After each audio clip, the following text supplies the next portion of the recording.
Today on Sekulow, how do we move forward after a nightmare in Nashville? Keeping you informed and engaged, now more than ever. This is Sekulow. We want to hear from you. Share and post your comments or call 1-800-684-3110. And now your host, Jordan Sekulow. Good morning. Welcome to Sekulow. As many of you know who listen to this broadcast, who watch the broadcast, if it's on Rumble, YouTube, or Facebook, you know that we are Nashville-based for our broadcast. The ACLJ has offices all around the country and the world. We're traveling all the time. I was on a plane yesterday, and if you watched our podcast, the Sekulow Brothers, I was at the airport turning around, coming right back, because my daughter's school is next to Covenant, where the shooting occurred, and literally about a mile and a half from my house. I drove by it this morning, the school, on my way into the office. So you can imagine what we're all going through here with our children, the school situation there, and taking this time to, one, gather all the facts, gather all the information, but also decide how to move forward. I mean, what you feel like immediately doing is saying, especially in private school situations, it's going to all the parents saying, let's throw in a few $100 extra bucks and put more. We have great security officers in all of our kids' schools, but let's give them some assistance. Let's give them some more security officers. And maybe it's overdoing it, but that's okay for a couple $100 extra a year. We pay to go to these schools, and we're blessed to be able to do that. But we could throw in a little bit more money, and maybe that's a deterrence. It certainly was from one location we know for the shooter that was checked out that there was too much security there, and they decided not to hit that target. Yeah. So that does have an impact, even with people who are psychotic and are willing to, I guess they call it suicide by police. Ultimately, in these instances, they know they are going to die. She Instagram messaged a friend, "I'm going to die today," like 15 minutes before the event. Yeah. So it's a horrible tragedy. What I want to do first today is just read out the names and the ages of those who were killed and ask you to pray, because we've been mocked. We get mocked for praying. It's disgusting, but it's the first thing I see online.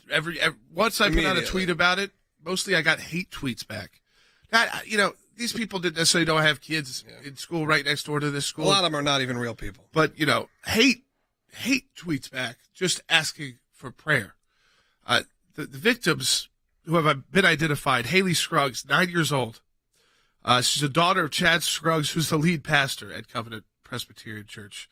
Evelyn Deekhouse, also 9 years old. William Kinney, 9 years old. And then Catherine Kuntz, who was 60, who was the headmaster at the school. Cynthia Peak, 61, who was a substitute teacher. We're friends with a teacher who, again, is her daughter's one of her good friends, and they're just in shock. As a substitute, you think you're a substitute in this nice, small, private Christian school. You don't have to worry about something like this.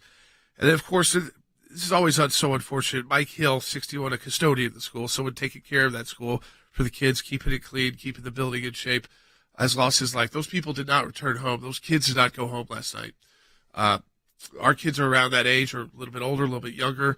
I know my daughter this morning, this is because of Amazon Alexa, had the yellow band around it. She usually asks it because that usually means weather. And it said, Nashville wakes up from a nightmare. She walks down the hall. I didn't hear it. My wife didn't hear it.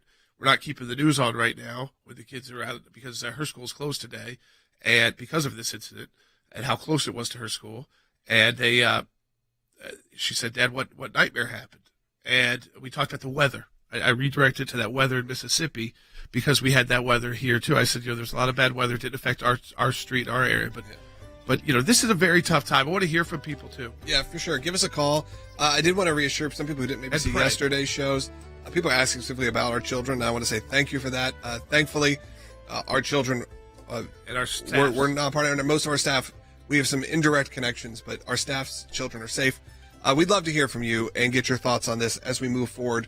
1-800-684-3110. That was the big question we posed in the title, and I think it's the question we have. We don't necessarily have the answer yet, which is how do we move forward from this as not just Nashville as a community, how do we move forward with this as a country? When this is becoming very regular, when we're seeing this all the time. So my son, I did have to tell our kids, they did go back to school, and he said, how come this feels like this is in the news constantly? And it feels like now it's at our front door, but before it was constantly happening. How do we move forward? 1-800-684-3110. We'd like to hear from you today.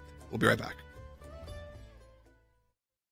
The city of Nashville, a city now in mourning after 6 people were killed yesterday at the Covenant School, which teaches preschool. We're talking kids as young as 3 years of age through 6th grade, and 3 of those 6 victims were children. And they're actually hearing gunfire. Moments of terror this morning at the Covenant School. Multiple victims down inside the school. Nashville police, SWAT teams, and the FBI swarmed the school, finding 3 students and 3 adults dead.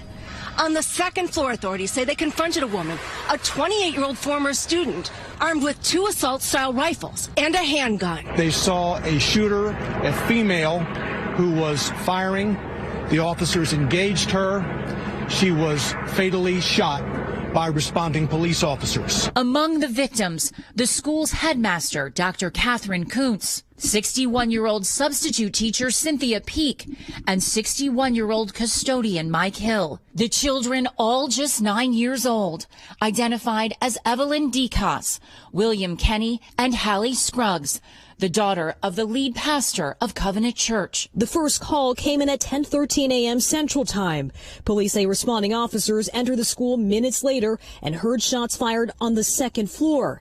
At 10:27 a.m., 14 minutes after the first call, police say the shooter was dead. In the initial investigation, we've turned it over to the FBI. We've looked over it as well, and it indicates that there was going to be shootings at multiple locations, and the school was one of them. There was actually a map of the school detailing surveillance entry points. The school saying, quote, "Our community is heartbroken. We are grieving tremendous loss and are in shock coming out of the terror that shattered our school and church. We are focused on loving our students, our families, our faculty and staff, and beginning the process of healing."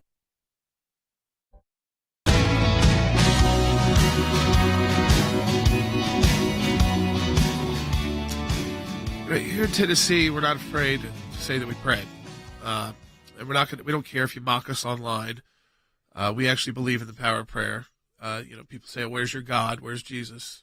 Why do you say these kids, who have no understanding of Scripture? They have no understanding of our faith or what we believe. And by the way, those kids are little kids. That's just developing.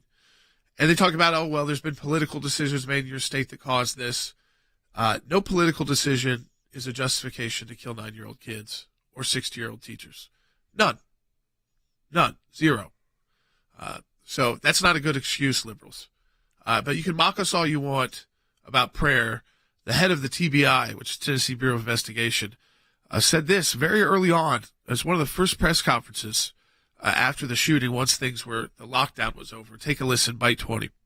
Again, I want to echo what Chief has said in reference to the great support and the great teamwork that has been taking place here, and as well as sending our heartfelt prayers to the families, to this community of these victims. Now, I know there'll be people who want to criticize us for prayers, but that's the way we do that in the South, right? We believe in prayer, and we believe in the power of prayer. And so our prayers go out to these families.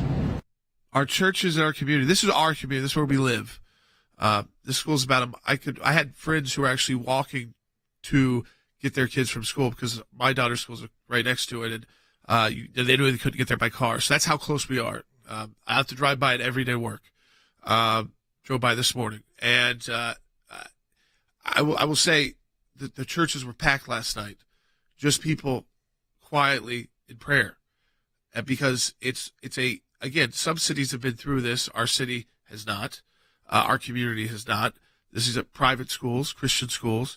Someone wrote in the chat, they could have been targeted because they were Christian. They were definitely targeted. Yeah, this was a targeted hate crime at a Christian school. Yeah. I mean, I think that's become more and more clear, and I don't even think there's really argument against it right now. They haven't released the details of what they found. They said their manifesto, but they've kind of said enough. But remember, these in the past we've seen these mass shootings. A lot of times when this is like some former student, as a 28-year-old, so really former. They didn't have interactions with 9-year-olds. They were bullied by a 9-year-old. Whatever happened to them in school when they were 20 years ago, those 9-year-olds had nothing to do with it. No, yeah, I mean, this and clearly probably most of those 6-year-olds didn't either. Who was very, obviously was very mentally deranged, and a really sad situation. And again, even if you get the manifesto and have the answers, which I'm sure we will have some of the answers of why, like you said, doesn't really make it any better. I will have to say, I watched, and part of me wishes I hadn't. I'm glad I did. They put out the footage first last night, the security cam footage, which was one of the more disturbing things I've ever seen, which just showed this individual busting out the doors, walking through the halls.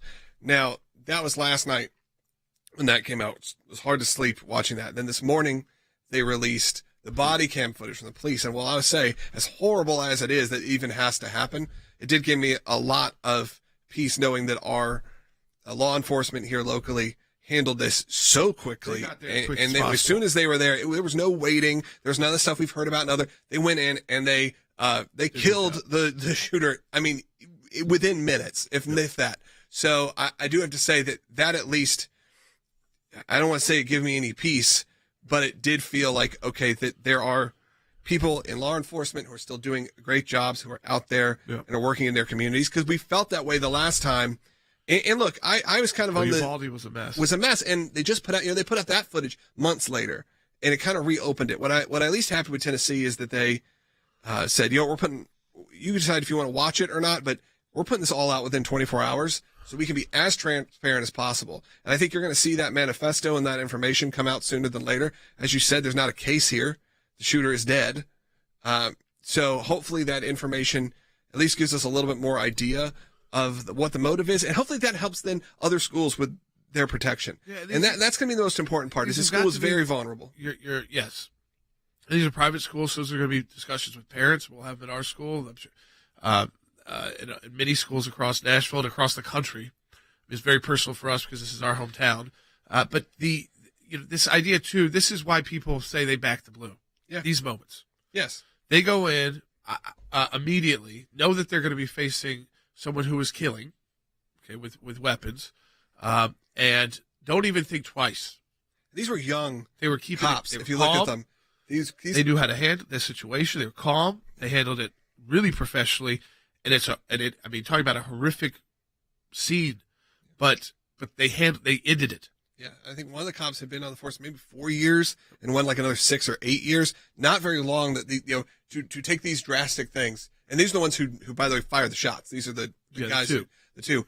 These were young cops who went in there and did the best job that we could probably hope for. Absolutely, they're heroes. I mean, they could have gotten there any faster. These were not security guards at the school. These were police having to respond. Two separate discussions. The security at the school.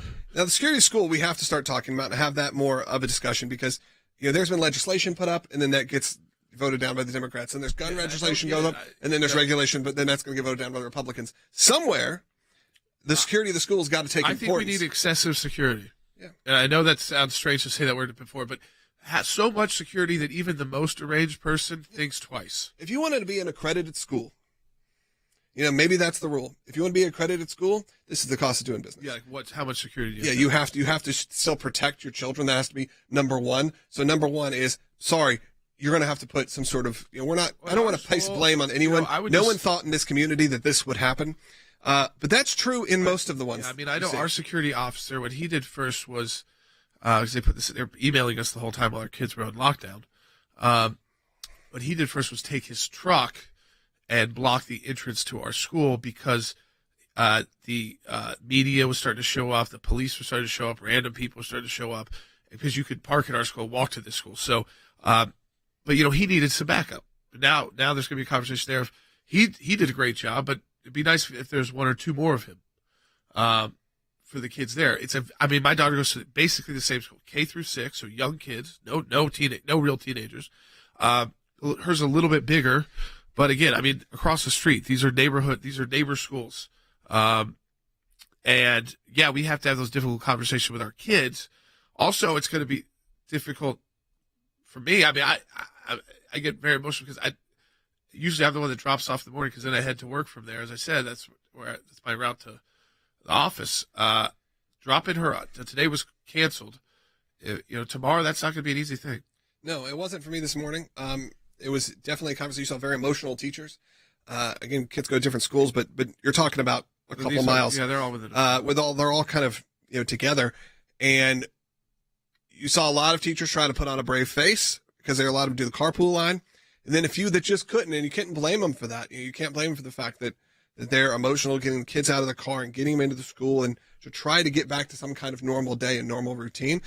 We've talked about this for Nashville a lot, and I still want to hear from you, by the way. Yeah, the left is demonizing Christian schools, and they don't even. First of all, some of these Christian schools, they're Christian, but they're not even necessarily the most politically charged. It's just having that in your title now makes you a target, because the left has used this rhetoric that we are somehow hate-filled fascists, right, who want to take away all of their rights and take away freedom and liberty and freedom. And when you say that to someone who is mentally deranged, they take action. Eventually, this stuff is going to happen. Yeah, I think there is a referendum. It's different than the school shootings that we grew up with in the Columbine years, where it was bullying. Well, I think that's different because those were students too. I mean, you're talking about this is an adult woman. This is a 28-year-old because of politics. Yeah, and likely that's the case. I think it's 100%. I think there's a that's manifesto. right. I think it's 100%. Yeah, it's 100%. This happened. And if that's the had case, a connection there, and it's a Christian school. If that's the case, the demonization, like you said, of the Christian community of us has become to the point where this is the risk.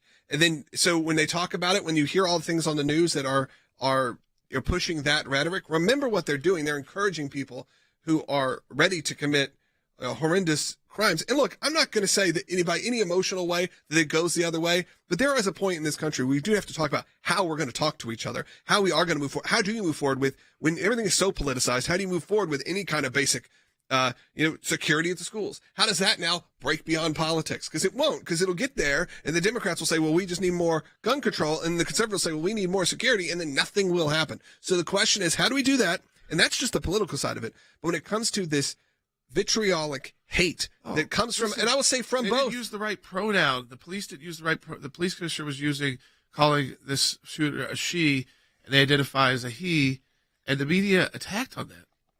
Like, that's what mattered at that moment. Yeah. That didn't matter. This is an evil person. I don't care what they want to go by. They should go by evil, horrendous, and hopefully you know exactly where they are. Yeah, I'm sorry, where they woke up. You're not offending a child murderer. Yes. So, but the media did. There's a line. There's a line, and we're there. Don't push people the other way. We're there on a lot of these, and we talked about it yesterday too. We have to start making some real decisions on how we move forward as a country. And again, I want you to answer that question. Some of you called in. We're going to get as many as we can. 1-800-684-3110. We'll take some of those calls in the next segment. So 1-800-684-3110. We ask you to be polite and kind to our phone screeners, and make sure you get your statements out so we can get as many of you on the air as quick as possible. 1-800-684-3110. And for those who watch on Rumble, thank you. And those who watch on social media, thank you. But we are on terrestrial radio. So we've got to keep language, FCC compliant. So we'll be right back.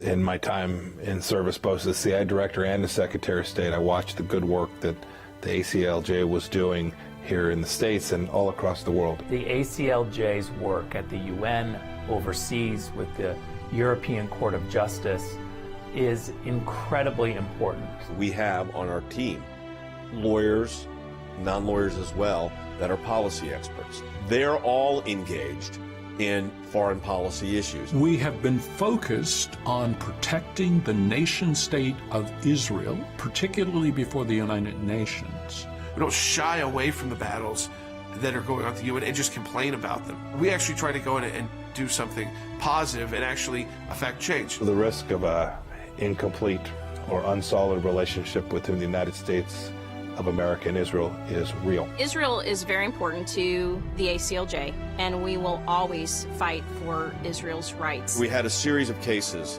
at the European Court of Human Rights, primarily dealing with religious liberty. And as Secretary of State, I saw this too. Nations that had more religious freedom were on firmer footing. They had better democracies. America has always been the world leader in religious liberties, in freedom of conscience and freedom of speech. We've taken the First Amendment, and that has been our cornerstone. It's to defend the rights of people of faith and others that are having their rights abused. We not only hold our government accountable, but we hold other governments accountable. You have to keep the battle going when it's not cool anymore, when it's not the #1 story on TV. You have to actually be committed to fighting it out, or else you'll never win. The ACLJ's front and center on this. We're in a matching challenge campaign. Any amount you donate, we get a matching gift for. Your support of the ACLJ enables us to do all of this. Go to aclj.org today. That's aclj.org.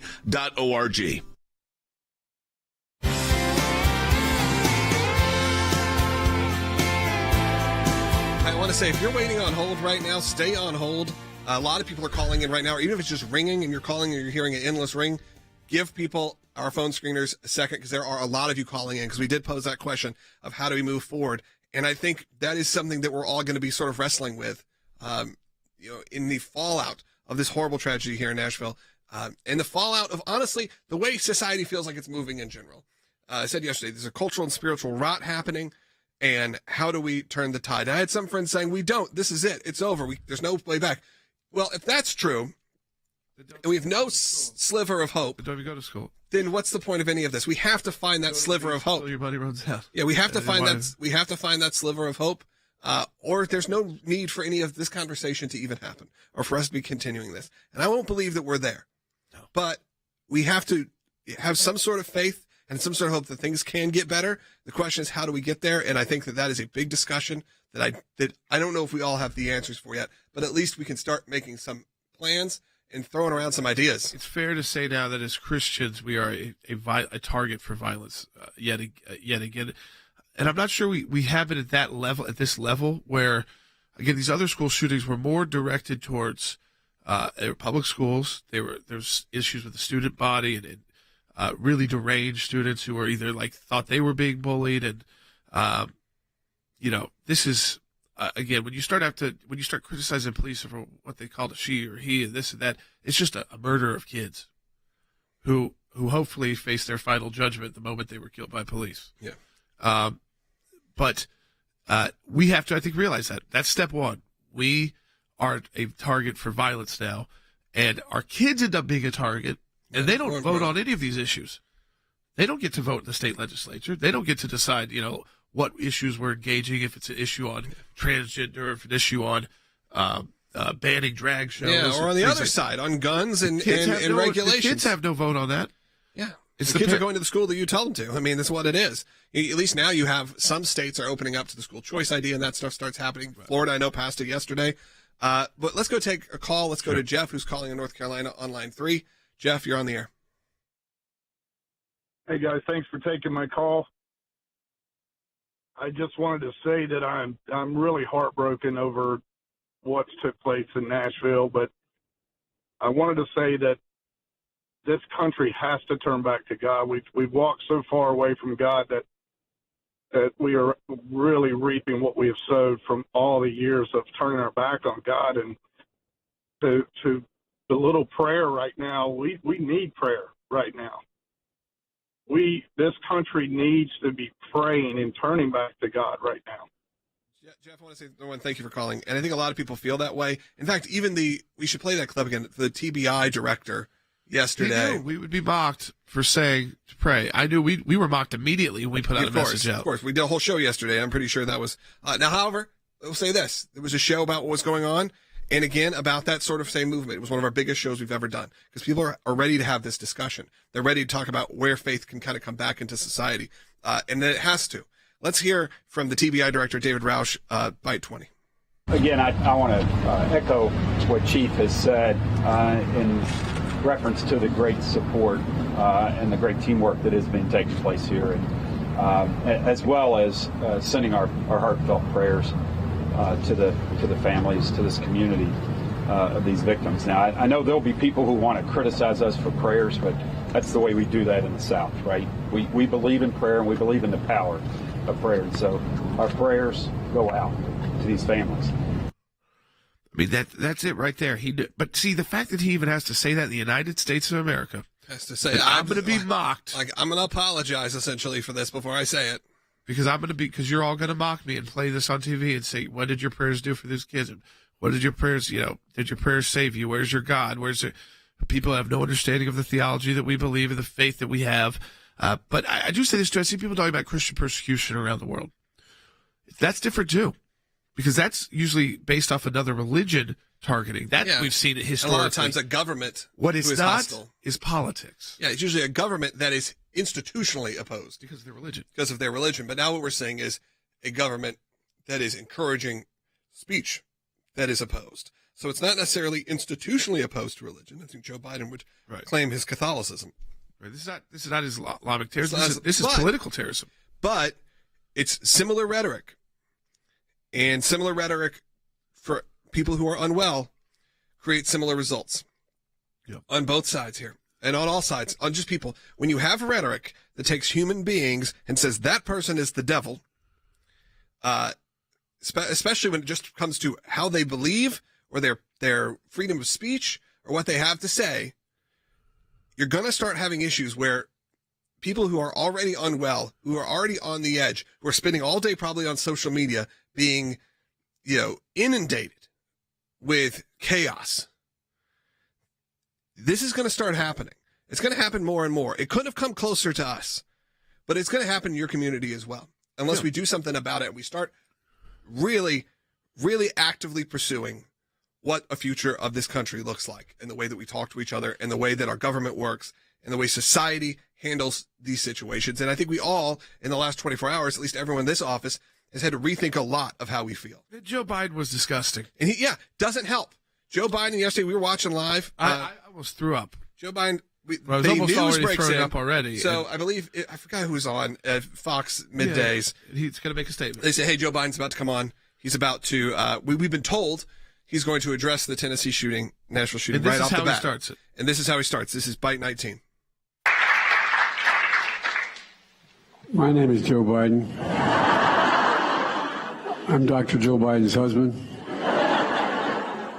And I ate Jenny's ice cream, chocolate chip. I came down because I heard there was chocolate chip ice cream.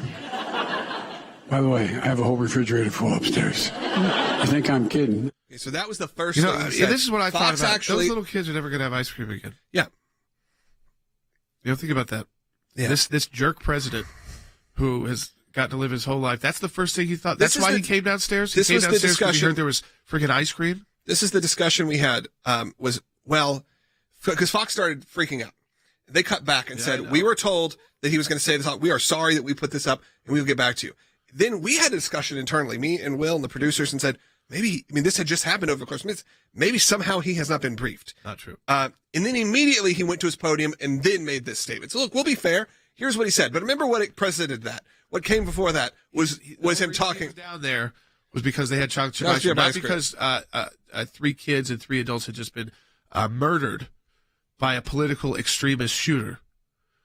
And another school shooting had occurred. No. It's because he wanted his chocolate chip ice cream. Shame on him. This is when people say he's too old to be president, doesn't know what he's doing.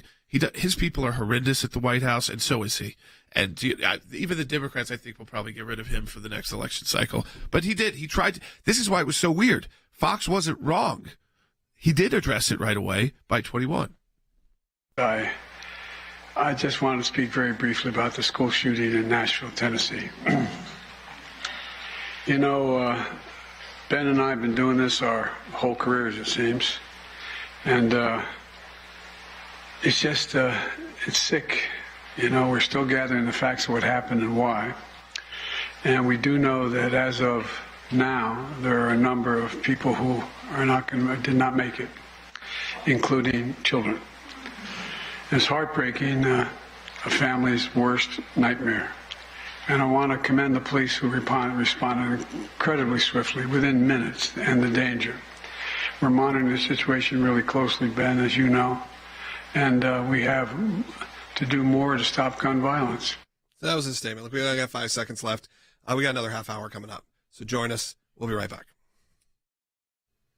Here's what I want to say to our ACLJ members, or for those of you that enjoy watching this broadcast. Whether it is going after the deep state, whether it is litigation that we're engaged in, whether it is defending the persecuted church and getting individuals out of prison because of their faith in other countries, whether it's training lawyers to fight for religious liberty, not just here in the United States, but around the globe, whether it is producing a daily, 5 days a week, 1-hour live television and radio broadcast heard on thousands of radio stations, on TV platforms, on social media platforms. Your support of the ACLJ enables us to do all of this. We want to encourage you to support the work of the ACLJ, and when you do that, you're supporting our production teams, our videos, whether it's that kind of production and other things that we are working on. The ACLJ is front and center on this. We're in a matching challenge campaign. Any amount you donate, we get a matching gift for. Go to aclj.org.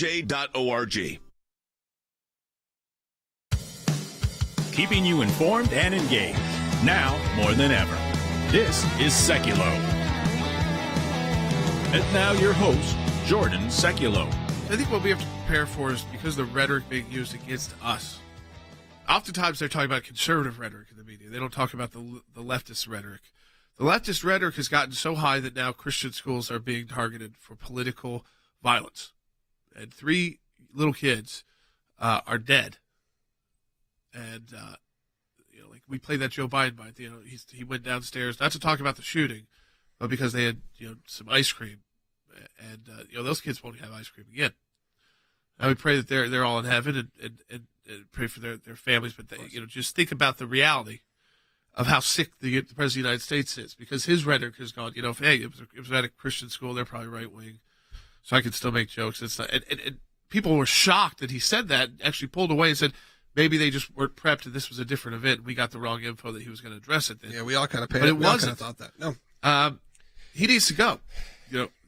We've got to have leaders that can actually. I don't care what side of political aisle you're talking about, but they can actually communicate to the American people, because at his point in his life, he no longer can, and his staff's horrendous. We know that the whole time. Kamala can't get even sentence out, so I don't want her addressing it. Some of our local politicians have been great. Yeah, I said that last night. Where are our leaders? Where are our uniters? They don't exist. Yeah, you're right. Some of our local leaders, by the way, at some of the highest levels, have been silent for a day as their state goes through. Which is also the capital. Which is also the capital. So if you're listening, or you're one of the people on the staff of those people listening, which I know some of you are, because some of you used to work here, I would say, can we please have that person make some kind of statement to reassure us? We're talking about the governor of our state, which as long as when we were on the air, things could have changed since then. 24 hours later, the statement was right before we went on air saying we're monitoring the situation. That was yesterday. That was the last thing until, I'm not sure if anything's happened in the last hour. Nothing. Has said nothing, hasn't shown anywhere. A lot of people, these are people who voted for him. Yeah, most of the people who voted for him. And it's really sad. I mean, it broke my heart to see that our own state didn't do this. And look, this again becomes more real and realism. Man, I'm not going to reveal schools or anything like this, but I just got an email from our producer, school that his son attends, and a school that my son used to attend was directly involved in this. And again, it can't get closer. It can't get closer to home at this point without it being actually at our kids' schools. It wasn't a 17-year-old these are angry babies. Senior in high school. Oh yeah, for that for sure. That's a difference. It's a different kind of mass shooting. Yeah, because people were calling yesterday going, "Is it teenagers with video games?" Those kind of conversations. This is a 28-year-old political activist. Yeah. Who decided, I'm suicidal, but I'm going to take out some kids before I go. Yeah. So I'll let the police kill me because I don't have the guts to kill myself. I'm going to go to my former school because it probably knows their way around. Yeah, they had that sketch. Yeah, they don't have the guts to kill themselves. So they take out their phony anger. Listen, I want to know what they're being pumped full of, what medication. They have said that she was in a transition process. I would like to know what the medications were. It opens up so many questions. We keep talking about the antidepressants. What about the testosterone? What about the other things? It's good. I said this entire situation because open up real conversations that don't have to be Democrat, Republican about everything. I mean, this has like hit the spectrum of every issue on both sides here. Trans, politics, Christianity. Yeah, I mean, political violence. I said this is a time for all of us to rethink almost everything that we believe, to go in terms of politics and you hope on the left they are too. But I hope so. I hope so. Ice cream with Joe Biden. Yeah. We have a lot of callers coming in. We only got a minute left. Stay on hold. Even the ones that don't care for our rhetoric today. Stay on hold. We're going to get you coming up in the next segment. Again, give us a call at 1-800-684-3110. That's 1-800-684-3110. We had other topics we were going to hit today. I have a feeling this is probably where this show lands. Maybe we'll go and move on to some others. We got Mike Pompeo coming up in the last segment. So we'll see how that goes. He made a statement. He made a statement before our own leader, so I appreciate him right now. Give us a call, 1-800-684-3110. As we try to start what this roadmap, what this blueprint is. Watch on Rumble to share this around, because I think you're not going to get closer to home in commentary. We live here. Our kids go to these schools right there. We know people have been affected by it, and we're just trying to get through a broadcast without breaking down. That was my biggest thing today. How do I not break down? I've been breaking down all morning. I'm trying not to do that for y'all, just so that we can have these conversations started and not just move on in 2 weeks and ignore it, because we're not going to be doing that here. We're a resilient city, but we have to keep vigilant. We're resilient people, and we're Christians. We're resilient. The city of Nashville, a city now in mourning after 6 people were killed yesterday at the Covenant School, which teaches preschool. We're talking kids as young as 3 years of age through 6th grade, and 3 of those 6 victims were children. And they're actually hearing gunfire. Moments of terror this morning at the Covenant School. Multiple victims down inside the school. Nashville police, SWAT teams, and the FBI swarmed the school, finding 3 students and 3 adults dead. On the second floor, authorities say they confronted a woman, a 28-year-old former student, armed with 2 assault-style rifles and a handgun. They saw a shooter, a female, who was firing. The officers engaged her. She was fatally shot by responding police officers. Among the victims, the school's headmaster, Dr. Catherine Kuntz, 61-year-old substitute teacher Cynthia Peak, and 61-year-old custodian Mike Hill. The children, all just 9 years old, identified as Evelyn Decas, William Kenny, and Hallie Scruggs, the daughter of the lead pastor of Covenant Church. The first call came in at 10:13 a.m. Central Time. Police say responding officers entered the school minutes later and heard shots fired on the second floor. At 10:27 a.m., 14 minutes after the first call, police say the shooter was dead. In the initial investigation, we've turned it over to the FBI. We've looked over it as well, and it indicates that there was going to be shootings at multiple locations, and the school was one of them. There was actually a map of the school detailing surveillance entry points. The school saying, quote, "Our community is heartbroken. We are grieving tremendous loss and are in shock coming out of the terror that shattered our school and church. We are focused on loving our students, our families, our faculty and staff, and beginning the process of healing."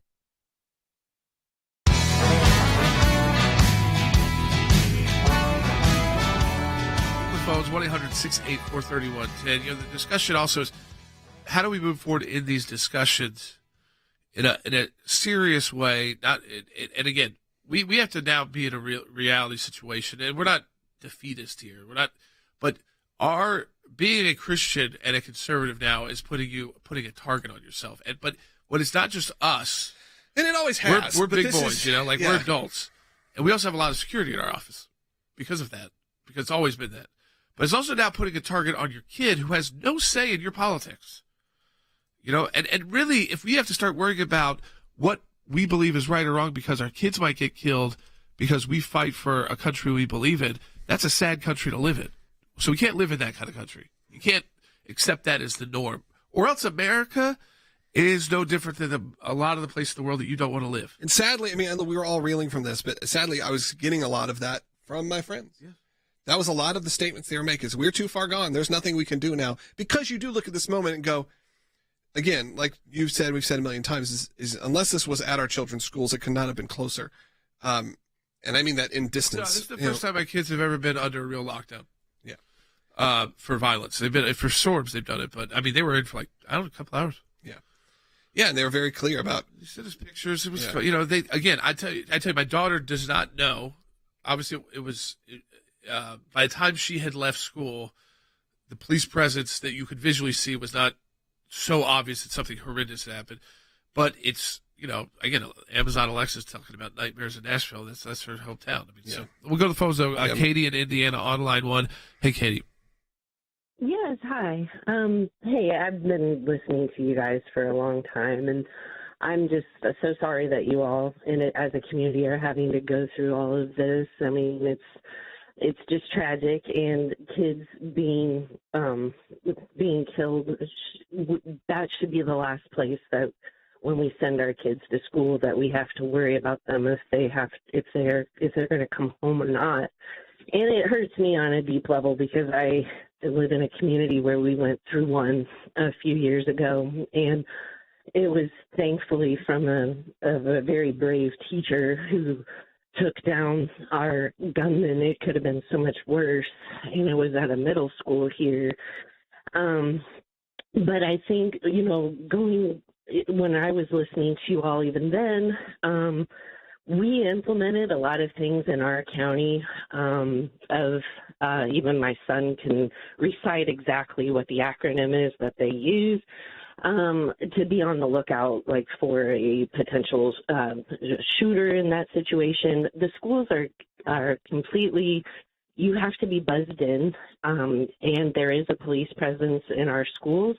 The police have pretty much, they're a part of the school, so the kids actually feel more safe with the police. And, for me to drive up to their schools and see that there is a police vehicle there, it even gives me, more comfort and relief of knowing.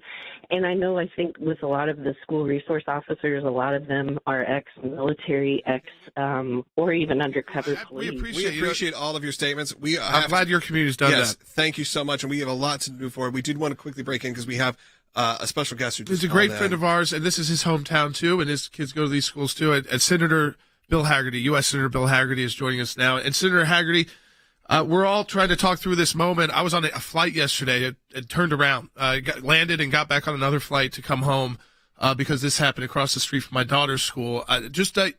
We've wanted to hear from leaders like you and let our listeners hear from leaders like you about who are involved in the community, involved in these schools, and just let you speak to our audience.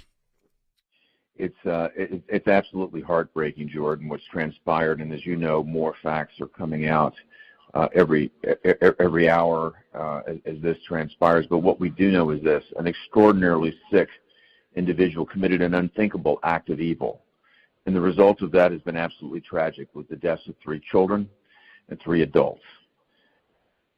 We're mourning together. We're mourning for the loss of the victims. We're mourning for their families. We're mourning for the Covenant Church community. We're mourning for the entire Nashville community and everybody that's touched by this. It's absolutely unthinkable that something like this could happen, but it did.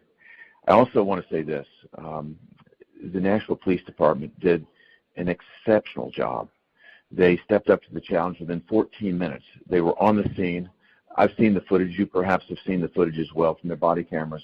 They walked into fire, and they were being fired upon, and they shut the situation down and prevented further damage and further malaise from taking place. And I've spoken to the police chief. I've spoken to the mayor to thank them and to congratulate them. I'm going to have Merrick Garland in front of me shortly, the Attorney General, to make certain that every federal resource possible from the Department of Justice is being put to bear on what has transpired right there in Nashville, Tennessee, at the Covenant School. Well, Senator Haggerty, I think it's amazing timing that you've got the Attorney General of the United States in front of you to make sure they pledge that commitment, because we do know that this is, there's similarities with all these shootings, but in this unique shooting, it feels like with the manifesto and what we're hearing and learning more and more that this was politically targeting Christian kids and Christian students in a Christian school. I'm going to ask for transparency, Jordan, because, as I said at the outset, it's extraordinarily complex. I've heard about a manifesto. I don't know what the content of that manifesto is. I'm not going to jump to conclusions yet, but I want to make certain that this is transparent, that it doesn't get buried the way things often do, and that the public knows exactly what transpired so we can understand it and do everything that we can to make certain that people with this sort of mental disposition aren't in a position to do something like this again. U.S. Senator Bill Haggerty, our senator here in Tennessee and in Nashville, one of our residents also. Thank you so much for joining. Go hold Merrick Garland account for this and make sure we get the resource we need. Thank you, Senator Haggerty. We really do. it. They appreciate it. it. And appreciate your team for understanding that this audience needs to hear it and for reaching out. And thankfully, we've had a relationship with. His team is all in this community. Yeah. I mean, they are my friends and neighbors. Yep, absolutely. He's been in the studio. studio. Well as senator. He's been in the studio before, and, very thankful to have him representing our area. So thanks to Billy. Hey, we got a couple minutes left. If you have a quick call, you can call in or have a comment. Maybe we can get to you, Jordan. I think though that you heard that right there. I mean, that's what a U.S. senator can do. He's not the governor, but he's got Merrick Garland in front of him. Just so happens today and he can make sure that again, if this is that political targeting, because they talk about that a lot, Department of Justice, especially this Department of Justice, the targeting of abortion clinics and things like that. But what they didn't talk about was the targeting of pro-life pregnancy centers and the firebombs. Yeah, we went through all of that. Is it a senator can get those federal accounts and say, you know what, if this does turn out to be totally motivated by politics and an attack on religion and faith, that the federal government has a role there, because we have a First Amendment that protects you there.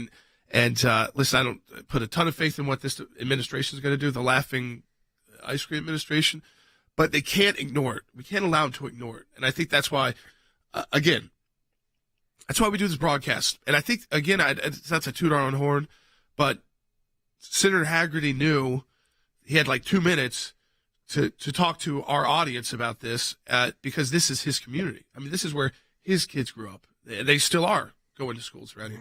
This is where he lives when he's not in Washington. This is where his family is. And so it's tragic. Work continues, though. His work continues. Yeah. I mean, sadly, you have people. I don't have a ton of confidence in Merrick Garland. I don't have a ton of confidence in the current administration. Be quiet about it. Exactly. But you're going to try to blame. At least you have people who are. They're going to try to blame us. Oh, absolutely. They're going to try to blame us for what this psycho did.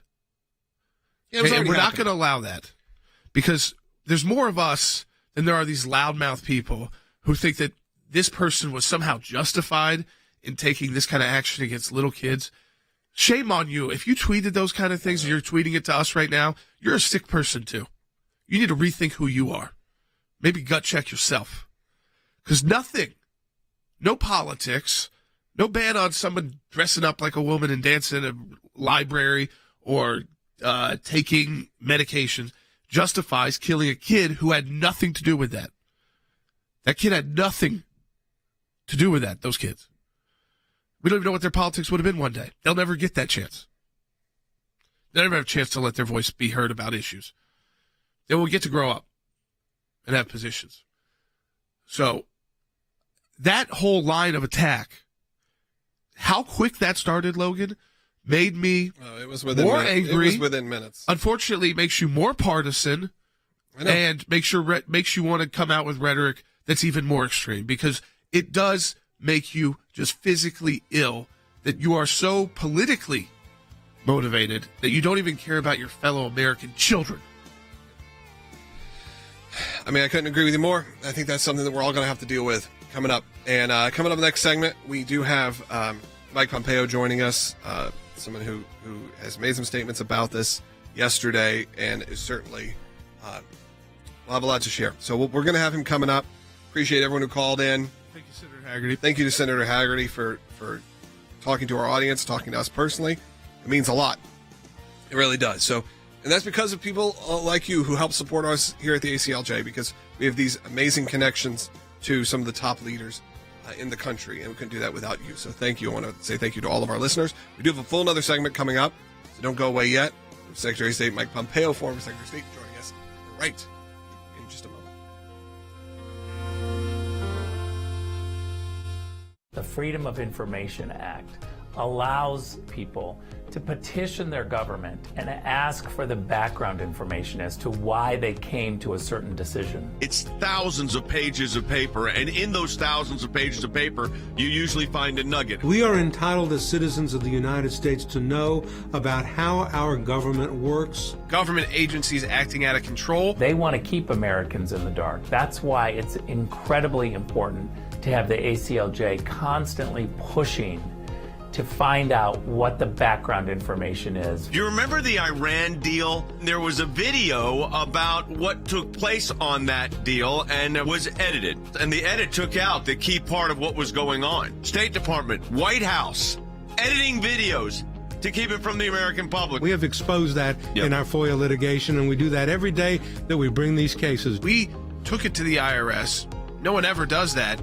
And because of it, it's a very weak government agency that used to be the scary government agency. What the IRS was doing was violating the Constitution and statutory law Because of the litigation we engaged in, it's a different agency. They can't do what they were doing before. We've got the declassified list of Obama administration officials who started asking to unmask. They've been hiding behind in the shadows. These FOIAs bring them to light. And all of this information came because we went to court to get the information. The power of Washington, D.C. only works when the rest of us, the rest of Americans, are kept in the dark. We may find one item of information in thousands of documents of irrelevancies, but we persist and we're on it every day of our lives. The work that the ACLJ does matters. It matters to policymakers. It matters to ordinary citizens all across America. Those of you that support the ACLJ, this is what it's all about at the end of the day.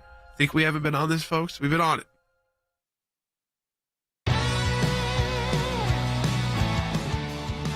Back to Sekulow. It was great to be joined by Senator Haggerty, just to let him address, because this is his hometown and our hometown, and he's fighting for us in Washington, D.C.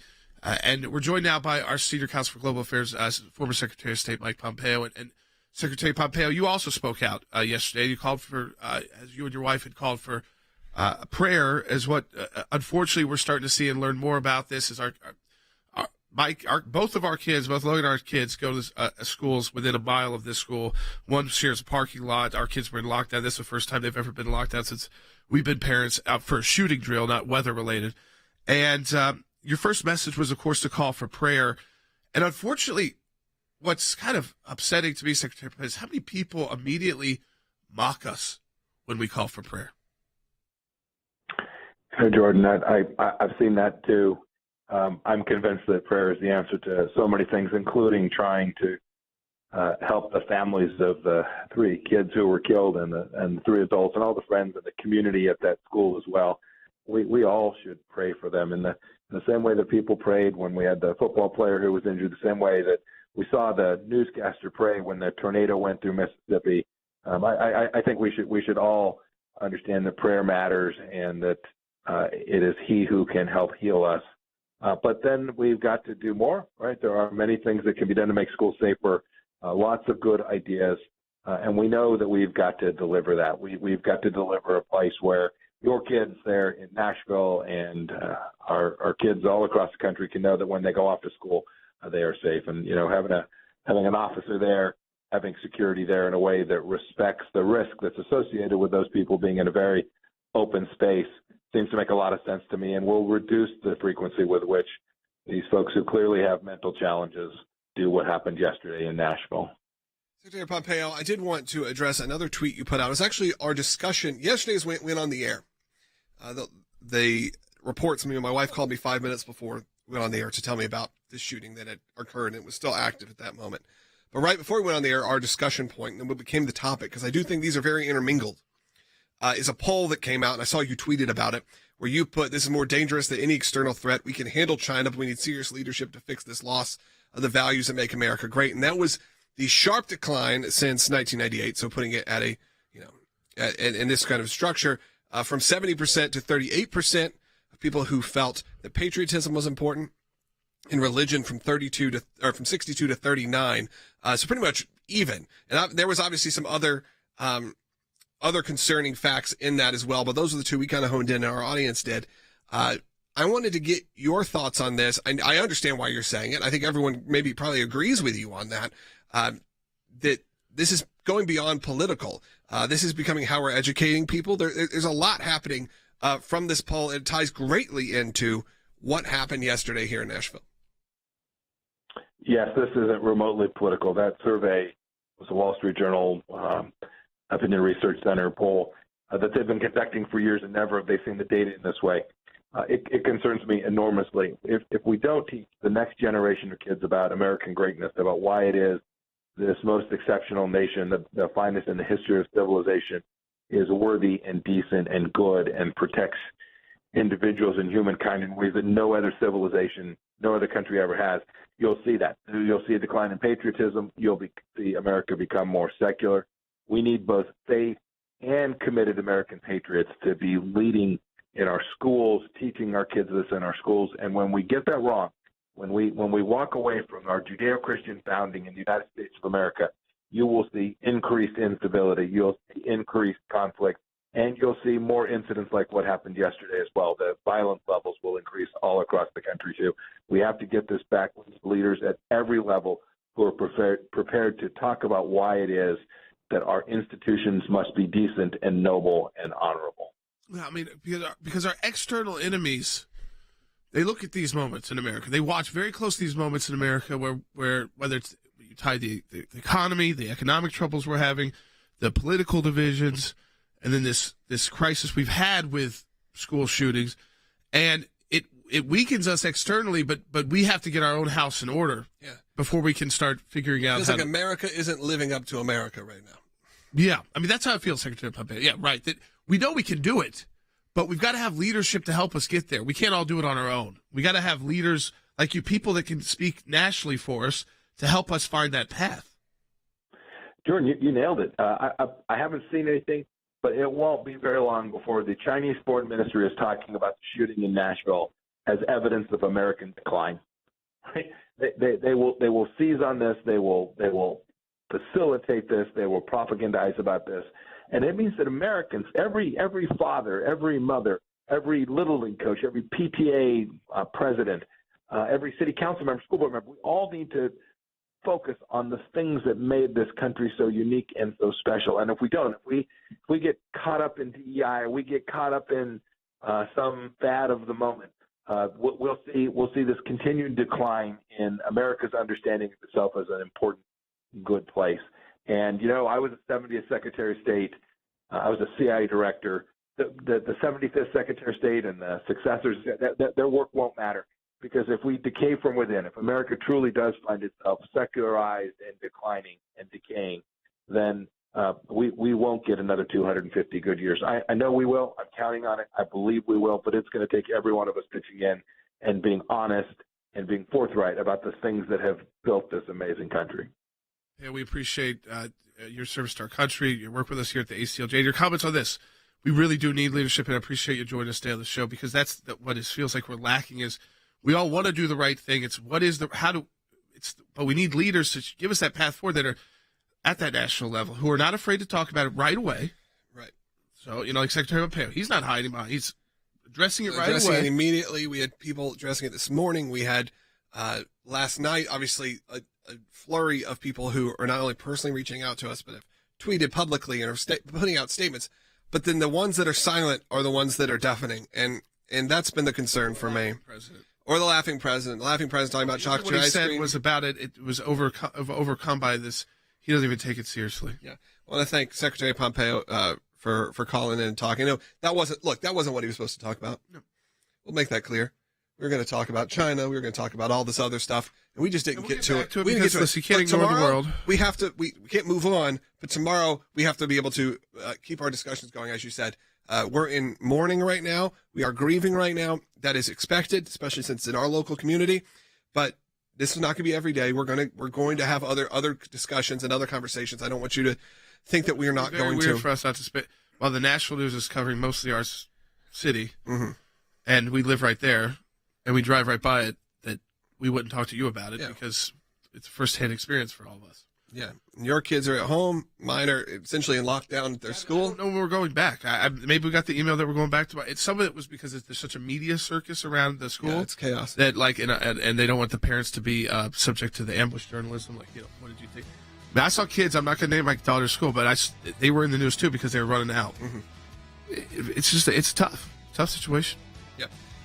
Hey, can we cut the music real quick? Is that fine? I just want to say, we cut the music real quick as we wrap this up. We're just going to take a second to pray for our community. And it's not something we usually do on the show. This is not that kind of show, but this is an important time. Yeah, don't do it. But this is a very emotional time. So as we have 30 seconds left, I just want to say our prayer is, dear God, please let there be changes in the hearts and minds of people. Let politicians move beyond their own political beliefs. And most importantly, protect our children as they go through this, more so than we even as parents, and comfort parents and comfort our country as we see this over and over again, and let us figure out that path that you have for us to move forward, and give us hope.